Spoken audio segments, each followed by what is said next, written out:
Good evening. ఈరోజు వేమన గారి జయంతి అంట. దాని గురించి మనం ఒక చిన్న పద్యం చెప్పుకున్నాం.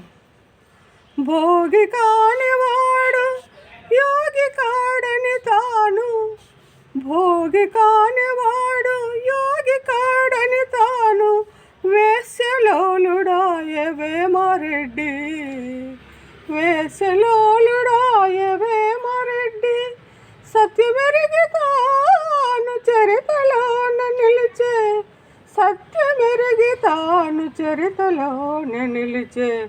వ్రాసను శతకమును, వ్రాసను శతకమును భావి కొరకు, భావి కొరకు వ్రాసే శతకము. భావితరాల కోసము తన అనుభవాలన్నీ పద్య రూపాల్లో రాసినాడు. వేమన సంగతి తెలుసు కదా, వేమన గురించి.